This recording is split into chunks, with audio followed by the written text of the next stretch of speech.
ಮುಳುಬಾಗಿಲು ಶ್ರೀ ಮೊರಾರ್ಜಿ ದೇಸಾಯಿ ವಸತಿ ಶಾಲೆ ದೇವರಾಯ ಸಮುದ್ರದಲ್ಲಿ 10ನೇ ತರಗತಿಯಲ್ಲಿ ವ್ಯಾಸಂಗ ಮಾಡುತ್ತಿರುವ ವಿದ್ಯಾರ್ಥಿನಿಯರಿಗೆ ಪರೀಕ್ಷಾ ಸಾಮಗ್ರಿಗಳನ್ನು ಟ್ರಸ್ಟ್ನ ಅಧ್ಯಕ್ಷರು ಹಾಗೂ ವಕೀಲರು ಆದಂತಹ ಸಂತೋಷ್ ಕೇಸಿರವರು ವಿತರಣೆ ಮಾಡಿದರು.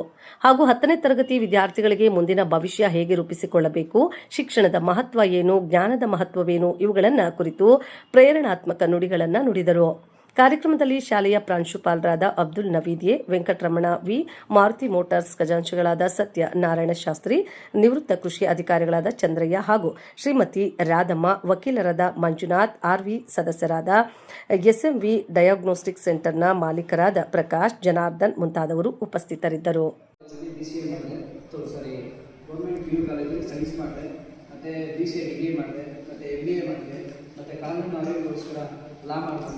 ಸೊ ಈಗ PhD ಎಂಟ್ರೆನ್ಸ್ ಕೂಡ ಬರೆದಿದ್ದೀನಿ. ನೆಕ್ಸ್ಟ್ ಬಂದ್ಬಿಟ್ಟು ಸಿವಿಲ್ ಜಡ್ಜ್ ಎಕ್ಸಾಮ್ಗೂ ಬರೆದೆ. ನನ್ನ ಅಂದರೆ ನಾವು ಬರೆದಿದ್ದೀವಿ, ನಮ್ಗೆ ಸಿಗಲಿಲ್ಲ ಅಂದರೆ ಯಾಕೆ ಹೇಳಿ, ಎಕ್ಸಾಮ್ ಎಲ್ಲರೂ ಪ್ರಿಪೇರ್ ಆಗ್ತಾರೆ, ಕರೆಕ್ಟಾ? ಎಲ್ಲರೂ ಡಿಸ್ಟಿಂಕ್ಷನ್ ಬರ್ತೀರಾ, ಮಾತಾಡಿ ಯಾರು ಬರ್ತೀರಾ? ಯಾಕೆ ಗೊತ್ತಾ? ನಮ್ಮ ಪ್ರಿಪ್ರೇಷನ್ ಕರೆಕ್ಟಾಗಿದೆ. ನಮ್ಮ ಪ್ರಿಪ್ರೇಷನ್ ಜೊತೆಗೆ ನಮ್ಮ ಗುರುಗಳ ಒಂದು ಮಾರ್ಗದರ್ಶನ ತಗೊಂಡಾಗ ನಿಮ್ಗೆ ಈಸಿ ಆಗುತ್ತೆ. ಈಗ ಮೊರಾರ್ಜಿ ದೇಸಾಯಿ ನಮ್ಮ ಮುಂಬಾಗಿಲಿಂದ ಬರಬೇಕಂದ್ರೆ ಯಾರು ಕೇಳಬೇಕು? ಗೊತ್ತಿರೋರು ಕೇಳಬೇಕು. ನಮಗೆ ಸರ್ಕಾರ ಮಾಡಿದ ತಕ್ಷಣ ಲೊಕೇಶನ್ ಕಳಿಸಿದ್ರೆ ಕರೆಕ್ಟ್ ಆಗುತ್ತೆ. ಅಂದರೆ ಆಲ್ರೆಡಿ ಅವ್ರು ಎಕ್ಸ್ಪೀರಿಯನ್ಸ್ ಆಗಿ ಅವ್ರೊಂದು ಹುದ್ದೆಯಲ್ಲಿದ್ದಾರೆ, ಹುದ್ದೆಯಲ್ಲಿ ಅವ್ರಿಗೆ ಸ್ವಲ್ಪ ನಾಲೆಡ್ಜ್ ಜಾಸ್ತಿ ಇರುತ್ತೆ, ಸ್ವಲ್ಪ ಅಂದರೆ ಜಾಸ್ತಿ ನಾಲೆಡ್ಜ್ ಇರುತ್ತೆ. ಆ ನಾಲೆಡ್ಜ್ನ ನೀವು ಏನು ತಗೋತೀರಾ? ಅಯ್ಯೋ ಈ ಸಾರಿ ಕ್ವಶನ್ ಕೇಳ್ಬಿಟ್ರೆ ಎಲ್ಲಿ ಆನ್ಸರ್ ಹೇಳೋಣ, ಎಲ್ಲಿ ಉಳಿತಾರೋ? ಈಗ ನಿಮ್ಮ ಏಜ್ಗೆ 14-15 ವರ್ಷ ಏಜ್ಗೆ ಅವ್ರಿಗೆ ಎಷ್ಟು ಮೈಂಡ್ ಮೆಚ್ಯೂರ್ ಆಗಿರುತ್ತೆ ಅಂತ ಆ ಗುರುಗೆ ಗೊತ್ತು. ಈ ಒಂದು ಬ್ರೈನ್ಗೆ ಈ ಒಂದು ಎಷ್ಟು ನಾಲೆಡ್ಜ್ ಕೊಡಬೇಕು, ಹೆಂಗೆ ಶೈನ್ ಮಾಡಬೇಕು, ಕರೆಕ್ಟೇ ತಾನೆ? ಅವಾಗ ಏನಾಗುತ್ತೆ, ನಿಮಗೆ ಈಸಿ ಮಾರ್ಗದರ್ಶನ ಸಿಗುತ್ತೆ. ಸೊ ಅವರ ಇನ್ಸ್ಪಿರೇಷನ್ ತಗೊಂಡು ನಾವು ಇಷ್ಟೊಂದು ಎಜುಕೇಷನ್ ಎಲ್ಲ ಮಾಡಿ ಇವತ್ತಿನ ದಿನ ಆ ಎಜುಕೇಷನಿಂದ ಒಂದು 4 ದಿನಕ್ಕೆ ಹೆಲ್ಪ್ ಆಗಲಿ ಅಂತೇಳಿ ನಾವು ಮಾಡ್ತೀವಿ. ಅರ್ಥ ಆಯ್ತಾ? ನೆಕ್ಸ್ಟ್ ಅದೇ ಥರ ವಿಂಡೋನ ಅಂತಂದರೆ ಅವರು ಶೋರೂಮ್ ಮೇಂಟೈನ್ ಮಾಡ್ತಾರೆ. ಅವ್ರ ಕಡೆಯಿಂದ ಆಗಿರೋಂಥ ಒಂದು 4-5 ಜನರಿಗೆ ಸಂಬಳವನ್ನು ಕೊಟ್ಟರು ಅವ್ರ ಫ್ಯಾಮಿಲಿನ ಕಾಪಾಡ್ತಾ ಇದ್ದಂಗೆ. ಕರೆಕ್ಟೇ ತಾನೆ? ದುಡಿಬೇಕಂದ್ರೆ ನಾನಾ ರೀತಿಯಲ್ಲಿ ದುಡ್ಡಿದೆ, ಆದರೆ ಒಂದು ಆರ್ಗನೈಸೇಷನ್ ಮಾಡಿ ಅದರಲ್ಲೂ 4 ಜನ ಊಟ ಆಗ್ತಿದ್ದಾರೆ ಅಂದರೆ ಆ 4 ಜನ ಫ್ಯಾಮಿಲಿ ನಾವು ಕಾಪಾಡ್ದಂಗೆ ತಾನೆ. ಸೊ ಅವಾಗ ಯಾವಾಗ ಬರ್ತದೆ, ಇದು ಒಳ್ಳೆ ನಾವು ಸಂಘಗಳು ಮಾಡಿದಾಗ, ಒಳ್ಳೆ ಫ್ರೆಂಡ್ಶಿಪ್ ಮಾಡಿದಾಗ ನಮಗೆ ನಾಲೆಡ್ಜ್ ಅನ್ನೋದು ಈಸಿ ಆಗುತ್ತೆ. ನೆಕ್ಸ್ಟ್ ಅದೇ ಥರ ಪ್ರಕಾಶ್ ಅವರು SMB ಹೆಲ್ತ್ ಕೇರ್ ಬಗ್ಗೆ ಅವರು ಸಪೋರ್ಟ್ ಮಾಡ್ತಿರ್ತಾರೆ. ಮುಳಬಾಗಿಲಲ್ಲಿ ನಾನು ಲಾಸ್ಟ್ ಟೈಮು ಹೆಲ್ತ್ ಕ್ಯಾಂಪನ್ನು ಮಾಡಿದೆ. 150 ಜನಕ್ಕೆ ಫ್ರೀ ಹೆಲ್ತ್ ಚೆಕಪ್ ಮಾಡಿಸಿ, ಫ್ರೀಯಾಗಿ ಮಾಡಿಸಿದ್ದೀನಿ. ನಾನು ಆ ಕಾರ್ಯಕ್ರಮ ಚೆನ್ನಾಗಿ ನಡೀತದ ಅಂತ ಲಿಂಕ್ ಮಾಡ್ತಿದ್ದಾಗ ಪ್ರತಿಯೊಬ್ಬರಿಗೂ ಉಚಿತ ಅಂದಾಗ 100% ಬಂದು ಮಾಡಿಸ್ಕೊಂಡು ನಾವೊಂದು 23 ಜನ ಬರ್ತಾರೆ ಅಂತ ಸರ್. 150 ಜನ ಬಂದಿದ್ದಾರೆ. ಏನು ಬೆಳಗ್ಗೆ 9ರಿಂದ 12 ಗಂಟೆಗೆ ಬಂದು ಜನರಲ್ ಹೆಲ್ತ್ ಚೆಕಪ್ ಮಾಡಿಸ್ಕೊಂಡು ಐಟು ಬೀಟು ಕ್ಯಾಲ್ಸಿಯಂ ಟೆಸ್ಟು ಎಲ್ಲ ಬ್ಲಡ್ ಟೆಸ್ಟ್ ಎಲ್ಲ ಮಾಡಿಸ್ಕೊಂಡು ಎಷ್ಟೋ ಜನ ಇದ್ದಾರೆ. ಬಟ್ ನಾವು ಅವ್ರಿಗೆ ಸರ್ವಿಸ್ನ ಕೊಟ್ಟಾಗ 100% ಯುಟಿಲೈಸ್ ಮಾಡ್ಬೋದು. ಹಾಗೆ ನಮಗೆ ಹೆಲ್ತ್ ವಿಚಾರದಲ್ಲಿ ನಿಮಗೂ ಅಷ್ಟೇ, ಇವಾಗ ಕೆಮ್ಮುನಲ್ಲಿ ಏನೋ ಬರ್ತಿರ್ತದೆ, ಕೆಲವು ಟೈಮಲ್ಲಿ ನಿಮ್ಮ ಫ್ರೆಂಡ್ಸ್ಗೆ ಹೇಳಿರ್ತೀರ, ಬಟ್ ಟೀಚರ್ಸ್ಗೆಲ್ಲ ಬ್ಯಾಡ್ ಹೇಳ್ತೀರಾ. ಬಟ್ ಟೀಚರ್ಸ್ ಹತ್ರ ಎಲ್ಲ ಮೆಡಿಸಿನ್ಸು ಸರ್ಕಾರದಿಂದ ಬಂದಿರುತ್ತೆ. ಹಂಗಿದ್ದಾಗ ನೀವು ಸರ್ ನೆಕ್ಸ್ಟ್ ಟೈಮ್ ಏನಾದರೂ ಆ ಥರ ಮೆಡಿಸನ್ ಏನಾದ್ರು ಬೇಕಂದಾಗ ನರ್ಸೇ ಇದ್ದಾರೆ, ನೀವು ಫೋನ್ ಮಾಡಿದ್ರೆ BHO ಬರ್ತಾರೆ, ಡಿಸ್ಟ್ರಿಕ್ಟ್ ಹೆಲ್ತ್ ಆಫೀಸರ್ ಬಂದು ನಿಮಗೆ ಸರ್ವಿಸ್ ಕೊಡ್ತಾರೆ. ಆದರೂ ನಮ್ಮ ಕೈಲಾಗಿದೆ ಇದೆಯೋ ಫಸ್ಟ್ ಏಡ್ ಕಿಟ್ ಆಗಲಿ ಇಲ್ಲ ಬೇಸಿಕ್ಕು ಕೆಮ್ಮುನಲ್ಲಿ ಜ್ವರಕ್ಕೆ ಏನು ಮೆಡಿಸನ್ ಬೇಕೋ ನೀವು ನಮಗೆ ಹಾಕಿದ್ರೆ ನಮ್ಮ ಟ್ರಸ್ಟ್ ವತಿಯಿಂದ ನಾವು ಕೊಡ್ತೀವಿ, ನಮಗೆ ಯೂಸ್ ಆಗುತ್ತೆ. ನಾನು ಹೇಳೋದಂದರೆ ಎಕ್ಸಾಮ್ಗೆ ಪ್ರಿಪ್ರೇಷನ್ಸ್ ಇದ್ದಾಗ ನೀವು ಏನು ಜಾಸ್ತಿ ಟೆನ್ಷನ್ ತೊಗೊಳ್ಳೋದಿಲ್ಲ. 10 ಮುದ್ದೆ ಒಂದೇ ಸತಿ ತಿನ್ನೋದ್ರೆ ಕಷ್ಟ ಇದೆ. ದಿನ ಸ್ವಲ್ಪ ನೀವು ಓದ್ತಾ ಪ್ರಿಪ್ರೇಷನ್. ನನ್ನ ಪ್ರಕಾರ ಮ್ಯಾಥ್ಸ್ ಅಂದರೆ ಚೆನ್ನಾಗಿ ಪ್ರಾಕ್ಟೀಸ್ ಮಾಡಬೇಕು, ಹಿಂದಿ ಅಂದರೆ ಚೆನ್ನಾಗಿ ಕಲ್ತ್ಕೋಬೇಕು, ಮತ್ತು ಸೋಷಿಯಲ್ ಸೈನ್ಸು ಏನಿರುತ್ತೆ ಅದನ್ನೆಲ್ಲ ಒಂದು ನೀವು ಅನುಕೂಲವಾಗಿ ಅಂದ್ಕೊಂಡು ಪ್ರಿಪ್ರೇಷನ್ಸ್ ಅಂದರೆ ಈಸಿ. ಕರೆಕ್ಟೇ ತಾನೆ? ಒಬ್ಬೊಬ್ಬರದ್ದು ಗ್ರಾಸಿಂಗ್ ಪವರ್ ಕಮ್ಮಿ ಇರ್ಬೋದು, ಆ ಗ್ರಾಸಿಂಗ್ ಪವರ್ಗೆ 10 ಸತಿ ಓದಿ. ಈಗ ನಾನು ಕೇಳ್ತೀನಿ ನೋಡಿ, ಈಗ ಎಕ್ಸಾಮಲ್ಲಿ ಯಾರು ಫಸ್ಟ್ ಕ್ಲಾಸ್ ಬರಬೇಕೋ ಅವ್ರು 1 ಸತಿ 2 ಸತಿ ಬುಕ್ಕು ತಿರುವಾಗಿರ್ತಾರೆ ಅಷ್ಟೇ. ಡಿಸ್ಟಿಂಕ್ಷನ್ ಬರೋನು 10 ಸತಿ ತಿರುವಾಗಿರ್ತಾರೆ. 10 ಸತಿ ತಿರುವಾಗೋದಂದರೆ ಅರ್ಥ ಆಗುತ್ತಲ್ಲ, 10 ಸತಿ ಬುಕ್ಕನ್ನು ಓದ್ಬಿಟ್ಟಿರ್ತಾನೆ. ಇಲ್ಲ ನಾನು 100% 99% ಬರ್ತಿದ್ದೀನಿ, ಯಾರೋ ಕನ್ನಡ 125 ಮಾರ್ಕ್ ಅಲ್ಲ, ಅವನು ಬುಕ್ ತಗೊಂಡು ನೋಡಿ ಪೇಜಲ್ಲಿ ಅಂಡರ್ಲೈನ್ ಮಾಡಿರ್ತಾರೆ. ಈ ಒಂದು ಪ್ಯಾರಲ್ಲಿ ಈ ಪಾಯಿಂಟ್ ಮೇನ್ ಇಂಪಾರ್ಟೆಂಟ್. ಕರೆಕ್ಟ್ ತಾನೆ? ಇದು ಪ್ರಿಪ್ರೇಷನ್ಸ್ ಮೇಲೆ ಹೋಗುತ್ತೆ. ನಿಮ್ಮ ಆಸೆ ಏನಿದೆ, ಈಗ 10th ಆದಮೇಲೆ ನೆಕ್ಸ್ಟ್ ಕಾಲೇಜಸ್ ಹೋಗ್ತೀರಾ, ಕಾಲೇಜಸ್ ಹೋಗಿದ್ದೀರಾ, ಮೆಚ್ಯೂರ್ ಆಗಿದ್ದೀರಾ ಅಂತ ನಿಮ್ಮ ವಿದ್ಯಾಭ್ಯಾಸನ ಇನ್ನೊಂದು ಮೆಟ್ರಿಕ್ ಕರ್ಕೊಂಡು ಹೋಗ್ತಾ ಇದೆ. ಅರ್ಥ ಆಯ್ತಲ್ಲ?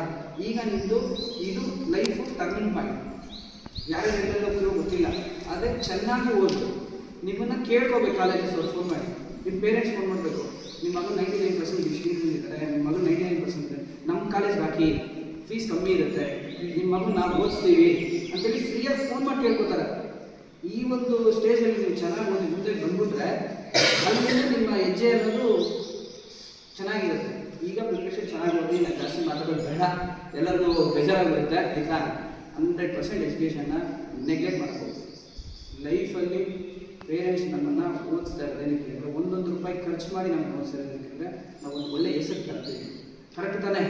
ನಾವು ಚೆನ್ನಾಗಿ ಓದಿಲ್ಲ ಅಂದರೆ ಏನು ಅನ್ಸುತ್ತೆ, ಪೇರೆಂಟ್ಸ್ಗಳು ಹೋಗೋಕ್ಕಾಗ. ಪಾಪ ಅವರು ಈಗ ಎಕ್ಸಾಂಪಲ್ ಹೇಳ್ತೀನಿ, ಒಂದು ವ್ಯಕ್ತಿ ಚೆನ್ನಾಗಿ ಓದ್ಬಿಟ್ಟಿದೆ ಅಂದರೆ ಎಲ್ಲರೂ ಚೆನ್ನಾಗಿ ಓದಿದ್ದಾರೆ ಅಂತೇಳಿ ಪ್ರಶಂಸೆ ಮಾಡ್ತಾರೆ. 10th ಇವಾಗ ನ್ಯೂಸ್ ಪೇಪರ್ಗೆ ಬರುತ್ತೆ, ಇಷ್ಟು ಮಾರ್ಕ್ಸ್ ಬಂದಿದೆ, ಇಷ್ಟು ಮಾರ್ಕ್ಸ್ ಬಂದಿದೆ ಅಂತ. ನಿಮ್ಮ ಮನೆ ಪಕ್ಕದವರು ನಿಮ್ಮ ಜೊತೆ ಮಾತಾಡ್ತಿದ್ರು, ಬಂದು ಮಾತಾಡ್ಸೋದು.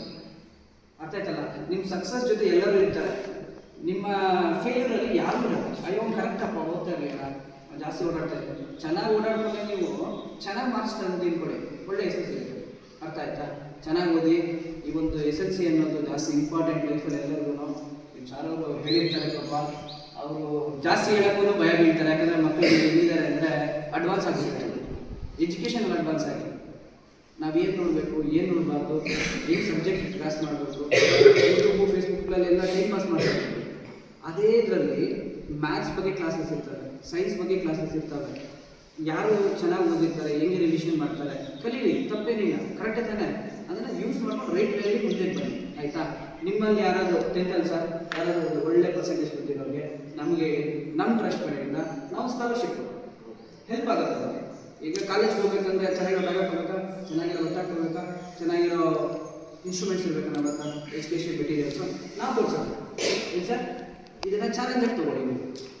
ಆಯಿತಾ? ಎಷ್ಟಿದೆ ಸರ್ ಈಗ? Sir 18 days, 24 days. March so ನಿಮಗೆ ಸೇಮ್ ಸೆಂಟರ್ ಆಚೆ ಏಪ್ರಿಲ್ 2ಗೆ ಎಕ್ಸಾಮ್ ಕಂಪ್ಲೀಟ್ ಆಗುತ್ತೆ. ಈಗ ಸಾರ್ ಮೊದಲು ಕಳೆ ಬರ್ತಿದೆ, ಯಾಕಂದರೆ ಅವ್ರಿಗೆ ಗೊತ್ತು ಅವ್ರು ಹೆಂಗೆ ಪ್ರಿಪ್ರೇಷನ್ ಮಾಡಿಸೋದು ನೀವು ಅಂತ.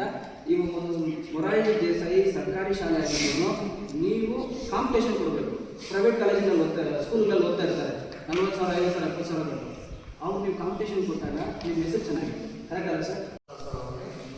ಅಧ್ಯಕ್ಷರ ಕಡೆಯಿಂದ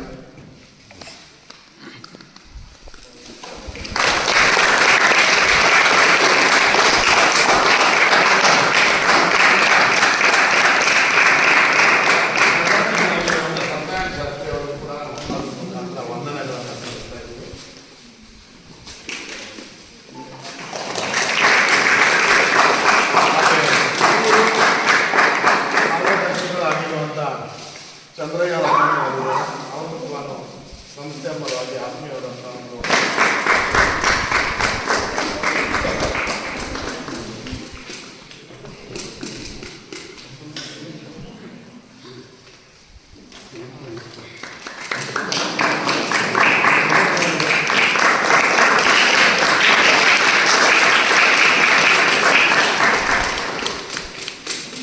ಪರವಾಗಿ ಇರೋದಕ್ಕೆ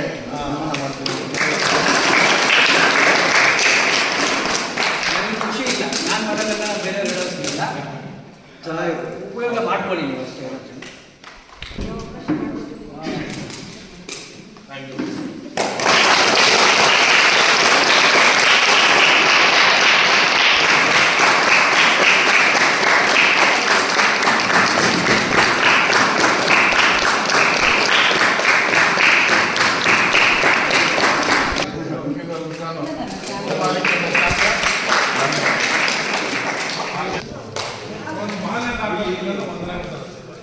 Thank you very much.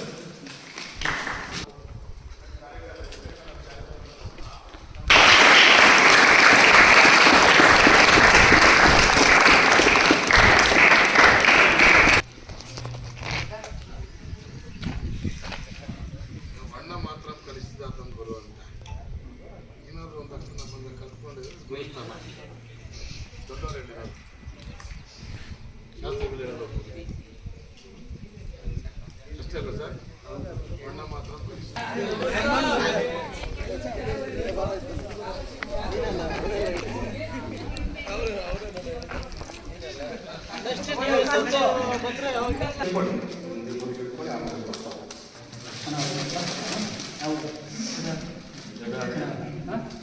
ಮಾತಾಡ್ಬೇಕು ಇವಾಗಿಂದಲೇ ಮಾತಾಡ್ತಾನೆ ಚಂದನ್ಗೌಡ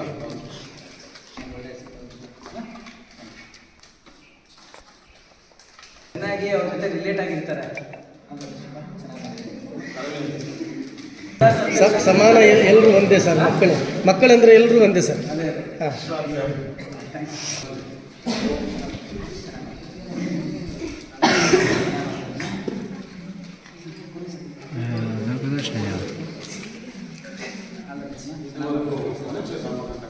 ಸಂತೋಷಕ್ಕೆ ಧನ್ಯವಾದಗಳು.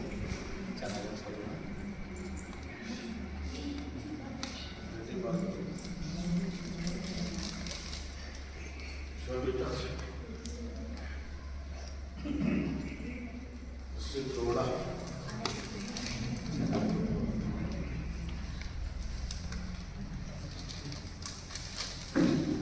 ಯುವರಾಜ್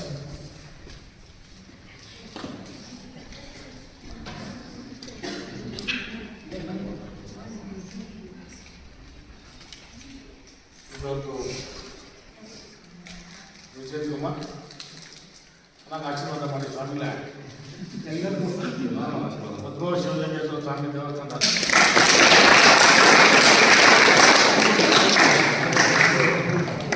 ಎಷ್ಟು ಖುಷಿ ಗೋಲ್ಡ್ ಮೆಡಲಿಸ್ಟ್ ಅಂತ.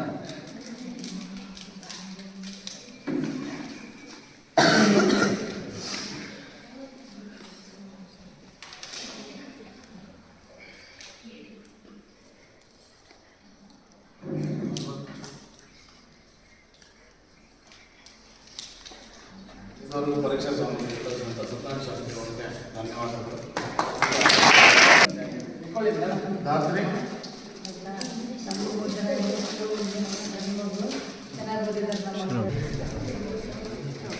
ಸುಮನ್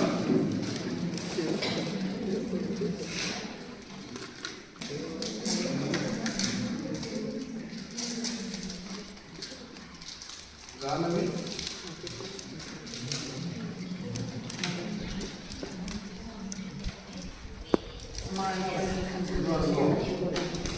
ಪರೀಕ್ಷಾ ಸ್ವಾಮಿ ಚಂದ್ರಯ್ಯ ಮತ್ತು ರಾಧಮ್ಮ ಅವರಿಗೆ ಧನ್ಯವಾದಗಳು.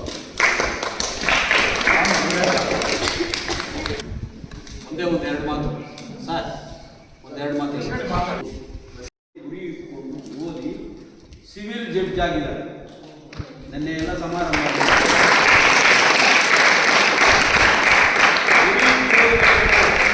ಏನಾಗಬೇಕು, ಏನಪ್ಪ ನಿನ್ನ ಗುರಿ, ಏನಪ್ಪ ನಿನ್ನ ಗುರಿ ಏನು? ಓದ್ತಾ ಇದೆಯಾ? ಬರೇ ಓದು ಓದು ಓದು, ಎಲ್ಲರೂ ಓದುವುದೇ ಏನಕ್ಕೆ? ಒಂದು ಗುರಿ ಇಲ್ಲದ್ದು ಯಾಕೆ? ಏನು ನಿನ್ನ ಗುರಿ ಏನು ಸಾಧಿಸ್ಬೇಕು ಅಂತ ಗೊತ್ತಾಯ್ತು? ಯಾವುದು ಯಾವುದೋ ಒಂದು ಗುರಿ. ನಾನು ಪೊಲೀಸ್ ಆಗಬೇಕು, ನಾನು ಪೊಲೀಸ್ ಆಗಬೇಕು, ನಾನು ಪೊಲೀಸ್ ಆಗಬೇಕು, ಹಗಲು ರಾತ್ರಿ ಒಂದು ಕನವರಿಕೆ ಇರಬೇಕು, ಅದರ ಮೇಲೆ ಒಂದು ಇಚ್ಛೆ ಇರಬೇಕು. ಏನು ನೀನು ಪೊಲೀಸೇನಾ? ಏನಮ್ಮ ನೀನೇ? Very good. ತಿಮ್ಮನಾಯಕನಹಳ್ಳಿ ಎಲ್ಲಿ ಗೊತ್ತಾ? ಮಲ್ನಾಯಕನಹಳ್ಳಿ ಹತ್ರ ತಿಮ್ಮನಾಯಕನಹಳ್ಳಿ. ಒಬ್ಬ ದಲಿತ ಮನೆಯಿಂದ ನಾಗೇಂದ್ರ ಅಂತೇಳಿ IAS ಆಫೀಸರ್ ಆಗಿದ್ದಾರೆ.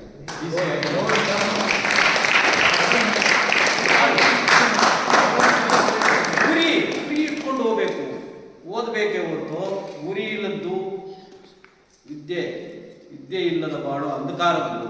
ಅದರಲ್ಲಿ ಒಂದು ಗುರಿ ಬೇಕು. ವಿದ್ಯೆ ಇದ್ರೆ ಅದು ವೆಪನ್ ಅಂತ ಹೇಳಿದ್ರು. ವೆಪನ್ ಅಂದ್ರೆ ಏನು? ಅಸ್ತ್ರ, ಒಂದು ಬಂದೂಕಿದ್ದಂಗೆ. ಆ ಬಂದೂಕು ಅಂದ್ರೆ ವಿದ್ಯೆ ಇದ್ರೆ ಬಂದೂಕಿದ್ದಂಗೆ. ಯಾರ ಹತ್ರನೂ ತಲೆ ಬಾಗಿ ನಿಂತ್ಕೊಳ್ಳುವ ಪರಿಸ್ಥಿತಿ ಬರೋದಿಲ್ಲ ಒಂದೊಂದು ಸಮಯದಲ್ಲಿ. ಯಾಕೆ? ಅವನೇನೋ ಒಂದು ಹೇಳ್ತಾನೆ, ಅದಕ್ಕೆ ನೀನು ವಿದ್ಯಾವಂತನಾದರೆ ಅವನಿಗೆ ಎದುರು ಹೇಳ್ತೀಯ, ಈಗಲ್ಲಪ್ಪ ಹಿಂಗೆ ತಿದ್ದುತ್ತೀಯ. ಅದಕ್ಕೆ ಅಸ್ತ್ರ, ಒಂದು ಅಸ್ತ್ರ, ಒಂದು ವೆಪನ್. ಅದಕ್ಕೆ ಗುರಿ ಇಟ್ಕೊಂಡು ಹೋಗಿ ನಾನು ಇಂಥದ್ದನ್ನು ಸಾಧನೆ ಮಾಡಬೇಕು. ಅವರನ್ನ ಒಂದು ಒಂದು ನಿದರ್ಶನ ರೀತಿಯಲ್ಲಿ ತಿಳ್ಕೊಂಡು ಅವರ ಓದಿ PC ಆಗು, ಸಿವಿಲ್ ಜಡ್ಜ್ ಆದ ಲೈಫು ಇದನ್ನ ಜ್ಞಾಪಕದಲ್ಲಿ ಇಟ್ಕೊಂಡು ಗುರಿ ಇಟ್ಕೊಂಡು ಓದಿ ಮುಂದಕ್ಕೆ. ಆಮೇಲೆ ಸಣ್ಣದೊಂದು ಸಬ್ಮಿಷನ್ ಹೇಳಿ ಸರ್, ನಾವು ಈ ಸ್ಕೂಲು ಕ್ಲಾಸ್ ಬಿಟ್ಟ ಮೇಲಾಗಲಿ ಅಲ್ಲ ಶುರುವಾದಾಗ ಒಂದೇ ಮಾತನ್ನು ನಡೆಸ್ತಾ ಇದ್ದೀರಾ. ನಮ್ಮದು ಜನಗಣಮನ ಇದೆ, ನಾಡಗೀತೆ ಇದೆ, ಫ್ಲೆಕ್ಸ್ ಇದೆ, ಆಮೇಲೆ ಸಂವಿಧಾನ ಪ್ರಸ್ತಾವನೆ ಇದೆ. ಒಂದೇ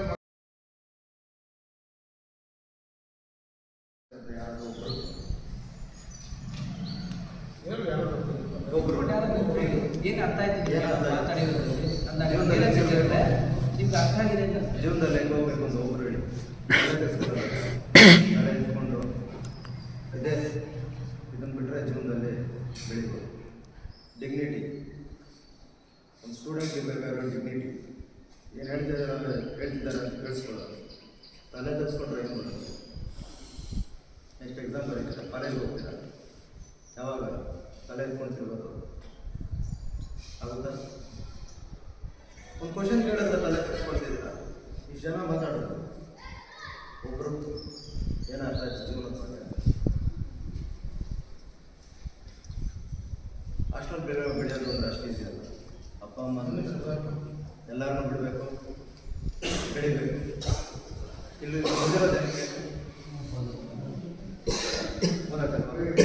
ಒಂದು ಕ್ವಶನ್ ಕೇಳಿದ್ರೆ ನಿಮ್ಮ ಹತ್ರ ಆನ್ಸರ್ ಏನು ಅರ್ಥ ಆಯಿತು ಜೀವನದ ಬಗ್ಗೆ. ನಾನು ಹಾಸ್ಟೆಲಲ್ಲಿದ್ದು, ಬೆಂಗಳೂರಲ್ಲಿ ಹಾಸ್ಟೆಲಲ್ಲಿದ್ದು ಓದಿರೋದು. ಅದೇ ಬೆಂಗಳೂರಲ್ಲಿ KCS ವರ್ಕ್ ಮಾಡ್ತಾ ಇದ್ದೀನಿ. ನಿಮ್ಮ ಒಂದು ಹೆಜ್ಜೆ ಹೆಂಗಿರ್ಬೇಕಂದ್ರೆ ಇಲ್ಲಿಂದ ಸ್ಟಾರ್ಟ್ ಆಗುತ್ತೆ. SLC ಸ್ಟಾರ್ಟ್ ಆದಮೇಲೆ ನಿಮ್ಮ ಲೈಫ್ ಅನ್ನೋ ಸ್ಟಾರ್ಟ್ ಆಗುತ್ತೆ. ಚೆನ್ನಾಗಿ ಜ್ಞಾಪಕ ಇಟ್ಕೊಳ್ಳಿ, ಲೈಫ್ ಸ್ಟಾರ್ಟ್ ಆಗೋದು SLC ಆದಮೇಲೆ. SLCವರೆಗೂ ಏನೂ ಇರಲ್ಲ. ಚೆನ್ನಾಗಿ ಓದಿದ್ರೆ ನಿಮ್ಮ ಲೈಫ್ ಎಷ್ಟು ಚೇಂಜ್ ಆಗುತ್ತೆ, ಇಲ್ಲಾಂದರೆ ನಿಮ್ಮ ಲೈಫ್ ಅಷ್ಟೇ ಇಲ್ಲಿಗೆ ಸ್ಟಾಪ್ ಆಗುತ್ತೆ. ಚೆನ್ನಾಗಿ ಜ್ಞಾಪಕ ಇಟ್ಕೊಳ್ಳಿ. ನಿಮಗೆ ಬೋರ್ ಅನ್ಸ್ಬೋದು, ಈ ಟೈಮಲ್ಲಿ ಹೆಂಗಿರ್ತೀರ ಅಂತ ನಮಗೂ ಈ ಎಕ್ಸ್ಪೀರಿಯನ್ಸ್ ನಮಗಾಗಿದೆ. ಏನೋ ಬರ್ತಾರೆ, ಹೇಳ್ತಾರೆ, ಹೋಗ್ತಾರೆ ಅಂತ. ಬಟ್ ನಿಮ್ಮ ಒಂದು ಲೈಫ್ ಚೇಂಜ್ ಆಗಬೇಕಂದ್ರೆ ಇದೇ ಲಾಸ್ಟ್ ಆಪ್ಷನ್. ಎಷ್ಟು ಚೆನ್ನಾಗಿ ಓದ್ತಿರೋ ನಿಮ್ಮ ಲೈಫ್ ಅಷ್ಟು ಚೆನ್ನಾಗಿರುತ್ತೆ. ಗೌರ್ಮೆಂಟ್ ಸ್ಕೂಲಲ್ಲಿ ಹಾಸ್ಟೆಲಲ್ಲಿ ಓದ್ದವರು ಇವತ್ತು ಫಾರಿನಲ್ಲಿದ್ದಾರೆ.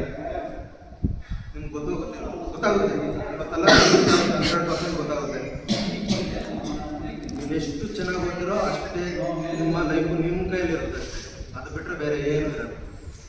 ಚೆನ್ನಾಗಿ ಓದಿ, ಚೆನ್ನಾಗಿ ರಿಸಲ್ಟ್ ತಗೊಳ್ಳಿ. ನೆಕ್ಸ್ಟು ಇದು SLC ಸ್ವಲ್ಪ ಕಮ್ಮಿ, ನೆಕ್ಸ್ಟ್ ಓದ್ತಿರಲ್ಲ ಅದು ಜಾಸ್ತಿ, ಅಲ್ಲಿ ಬರಬೇಕಾಗಿರೋದು. ಈ ಥರ ಬರ್ತಾ ಇರ್ತಾರೆ, ಹೋಗ್ತಾ ಇರ್ತಾರೆ. ಬಟ್ ನಿಮ್ಮ ಎಜುಕೇಷನ್ ಮೇಲೆ ಕಾನ್ಸಂಟ್ರೇಷನ್ ಹೆಂಗಿರ್ಬೇಕಂದ್ರೆ ನಿಮ್ಮ ಲೈಫ್ ಚೇಂಜ್ ಮಾಡಿ. ಇವತ್ತು ಎಲ್ಲಿದ್ದೀರಾ? ಡಿಗ್ನಿಟಿ ಅಂತ ಹೇಳ್ತಾನೆ ಇದ್ದೀನಿ. ಡಿಗ್ನಿಟಿ ಅಂದರೆ ಏನು ಹೇಳಿ?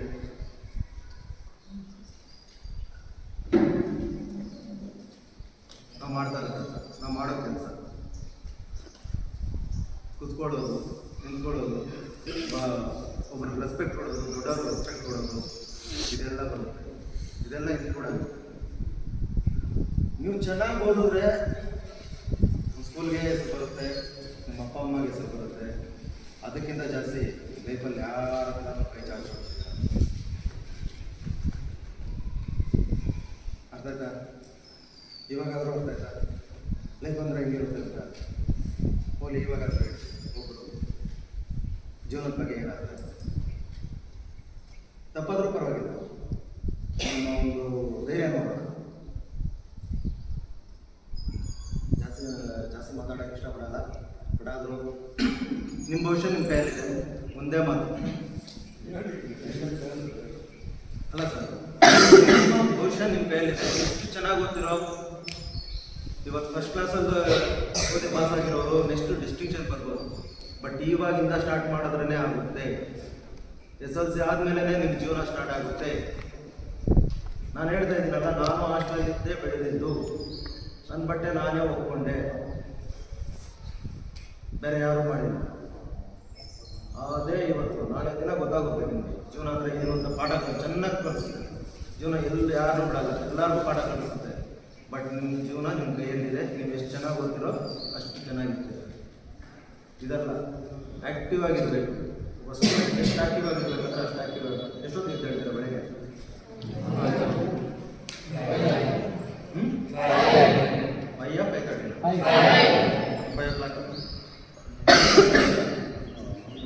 5 o'clock ಎದ್ದೇಳಿದ್ರೆ ಪರವಾಗಿಲ್ಲ. 5:30ಗೆ ಎದ್ದಿದ್ರು ಹಾಫ್ ಆನ್ ಅವರ್ ಓದಿದ್ರು ಪರ್ಫೆಕ್ಟ್ ಆಗಿರ್ಬೇಕು. ನೆಕ್ಸ್ಟ್ ಒಂದು 20 ದಿನನೋ 15 ದಿನನೋ ಇದೆ ಎಕ್ಸಾಮ್. ಆ 15 ದಿನ ನೀವು ಓದೋದೇ ಜಾಸ್ತಿ ಇಂಪಾರ್ಟೆಂಟ್. ಚೆನ್ನಾಗಿ ಓದಿ, ಚೆನ್ನಾಗಿ ರಿಸಲ್ಟ್ ತಗೊಳ್ಳಿ, ಜೀವನ ಚೆನ್ನಾಗಿರುತ್ತೆ. ಇಲ್ಲ ಯಾರೋ ಬಂದರು ಯಾರೋ ಹೇಳಿದ್ರು ಬಿಡೋಲ್ಲ ಅಂದ್ಕೊಂಡ್ರೆ ಅಷ್ಟೇ, ಯಾರೇನು ಮಾಡೋಣ. ಚೆನ್ನಾಗಿ ಬೆಳೆಸ್ಕೊಳ್ಬೇಕು. ತಲೆ ಎತ್ಕೊಂಡು ಬಸ್ನ ಥರ ಆಗಬೇಕು ಅಂದರೆ ನೀವು ಚೆನ್ನಾಗಿ ಓದಬೇಕು. ಚೆನ್ನಾಗಿ ಓದಿಲ್ಲ ಅದರಲ್ಲಿ